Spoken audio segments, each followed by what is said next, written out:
This was 2 days ago in Storrs, Connecticut, on the campus of the University of Connecticut, home of the Yukon Huskies. Students protesting about Trump targeting immigrants and international students and revoking student visas. This was yesterday at UNLV in Las Vegas. Students protesting at UNLV about Trump targeting students, targeting immigrants there too. This was a big one. This was Syracuse University, a big protest. Look at this. Against Trump going after immigrants, going after student visas. And I see this is all just within the last couple of days. And, you know, we have been covering these kinds of protests against Trump's arrests of students, his attacks on students, for weeks and weeks now. I mean, we've just got reams and reams of this kind of footage. Left to right, top to bottom here, this is just an unrepresentative sample. This is New York City, Columbia University. That's in the top center, that's Newark, Delaware, the University of Delaware.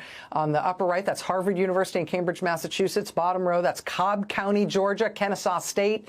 Center in the bottom there, that's Bloomington, Indiana, Indiana University. Lower right there, that's Tempe, Arizona. That's ASU, Arizona State.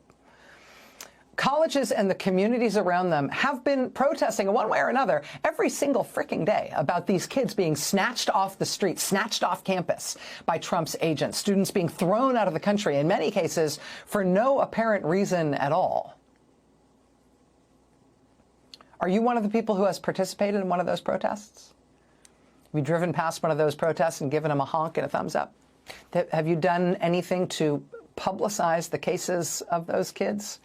Posted about it on social media, wrote letters to the editor, called into call-in shows, called your member of Congress about it, put up a sign in the window. Have you done anything to bring attention to this, to show or say that you objected to what Trump was doing in arresting all these students and jailing them or throwing them out of the country? Have you done any of those things? If so, today is your day. Headline: Trump administration reverses course on student visa cancellations. Headline: international students who lost their immigration status will have it restored, government says. Headline: Trump is reversing the termination of legal status for international students around the U.S. People have been protesting about it instantly and everywhere and every day. People have been speaking out about it, making the case, calling on the conscience of the American people, which is what nonviolent protest is all about. The polling now shows, in poll after poll after poll, that the American public is absolutely and totally and by huge margins against what Trump has been doing to these students. And that pushback, that fight, has been not only popular, it has been ferocious. Headline: ACLU of West Virginia sues over West Virginia University students' revoked visa. Headline: UI, University of Iowa students sue Department of Homeland Security and ICE. Headline: 17 international students in Georgia accuse ICE of violating due process. New Haven residents sue Trump administration over revoked student visas. Rutgers international students sue feds over revoked status. UW-Madison international students file lawsuit. University of Texas Rio Grande Valley students sue Homeland Security. ACLU of Connecticut sues Trump administration over 60-plus students' visas being revoked. 3 international students in Colorado sue Trump administration over termination of immigration status. Gannon University students in Pennsylvania suing the federal government. Purdue students suing federal government over visa revocations. UC Berkeley international students sues Trump administration over revoked visa. There are literally dozens and dozens and dozens of these. I could go on. And those individual cases are all separate and apart from the really big cases involving multiple students, multiple jurisdictions. The big case filed a week ago today in federal court in New Hampshire, class action on behalf of all the foreign students whose visas have been yanked by Trump. That big case filed by 19 Democratic state attorneys general to stop it nationwide. That one take no prisoners lawyer in Georgia, the former president of the American Immigration Lawyers Association, whose case started with 17 students in Georgia. Then he added more than 100 more. That lawyer telling CNN, quote, "I can file 133 lawsuits, but I think the court wouldn't be happy about that, so we are filing one big one." Well, all of those efforts effectively have now been victorious because Trump stopped. He had to stop wholesale attacking these thousands of students for the terrible crime of going to college in the United States. The Trump administration also today had to reverse itself on killing the crime victims hotline at the U.S. Justice Department. Why did you kill that? They've now had to put it back. The Trump administration now having to reverse itself on killing all translations of weather forecasts and weather emergency statements, because heaven forbid somebody who doesn't speak English might also receive the tornado warning. They've now had to reverse themselves and reinstate those translations. The Trump administration has now had to reverse itself and restore the funding Trump had cut for the largest and most important decades-long study of women's health, credited with saving countless women's lives, changing women's health globally, and saving billions of dollars in the American health system. It is a study that started in the 90s. It has enrolled over 160,000 American women. It is one of the most successful long-term medical studies in the history of science. And Trump just killed it, cut it off midstream with no warning. And now they have had to reverse that. Now the Trump administration has had to reverse itself on its not at all terrifying plan to create a national government registry of autistic people, under the authority of Trump HHS Secretary Robert F. Kennedy Jr., who, of course, talks about autistic people as if they are not even human. And now he's going to create a universal registry of everyone with an autism diagnosis in the United States. Are you kidding me? That was his plan. Now he's had to reverse himself on that as well. Today, the Trump administration has had to reverse itself on cutting food safety scientists at the FDA.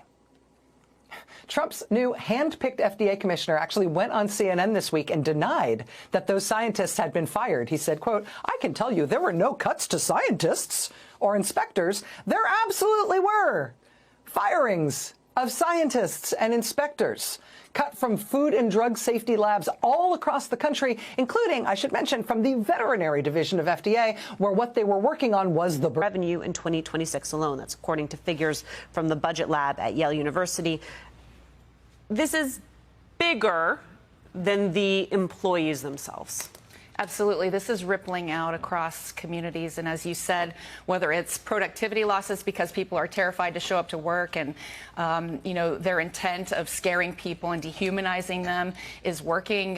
You know, they're worried their ID badges aren't even going to work when they show up to work. It's, you know, a form of mental stress that no one should have to endure.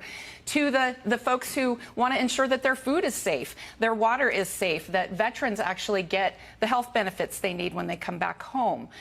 That's what our federal workforce provides, and everyone is connected to someone. Mm-hmm. It's the aspect of this that I appreciate and find very important is what happens on the streets. And so, you know, we've been talking at this table for much of this year, since the inauguration especially, about how this is going to manifest itself. How will people respond? Have we just been beaten into a dull submission and just sort of sit back and accept the crap that's coming out of this administration and watching our neighbor get fired and, you know, not concerned about what happens to his family or her family? And what we're seeing is that's not true. And it's really important note that The Guardian makes about the protests. It says, what is so often dismissed as performative, music, drums, people parading with handmade signs to have their photos taken by others, is not a matter of collective narcissism. Rather, it has been recognized by many modern thinkers, starting with Rousseau, as an important part of building community. Politically inspired and inspiring festivals are not some frivolous sideshow. They allow citizens to experience each other's presence, their emotional dispositions. Many are seething with anger, and their commitment. And the point being that what you and other organizations like yours are out there doing, galvanizing people, giving them a space in which I can make a sign to express my frustration with what's happening to me. That's healthy, that's good. And the fact that we're seeing that should be a warning sign to those in power, because you may want to dismiss it as some type of performative narrative or some narcissistic, and Donald Trump should be very familiar with anything related to narcissism and appreciate that. you're going to pay if you ignore.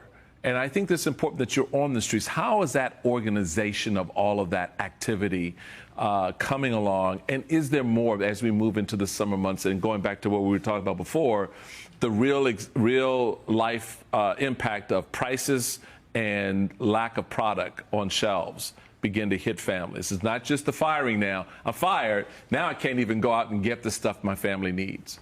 That's right. And it is about freedom of speech. It is about being able to express frustration and come together with a community and amplify your voice, because you as an individual don't have as powerful a voice, but you collectively do. And so this is what we're seeing. And it's a form of protecting our democracy, if you think about it, because the minute we start squelching freedom of speech and freedom of assembly, that's when authoritarians take root. And so we're trying to educate our members.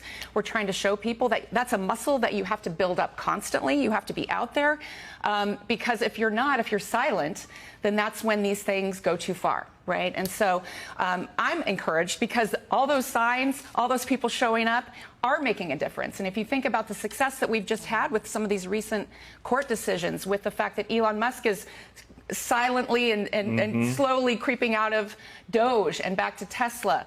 You know, the fact that some of these executive orders have been rolled back, or, you know, preliminary injunctions taking place. It's all because of the pressure, and that pressure comes from the people. Amen. Amen. Liz Shuler, thank you so much for stopping in this morning. What we're seeing is protest work.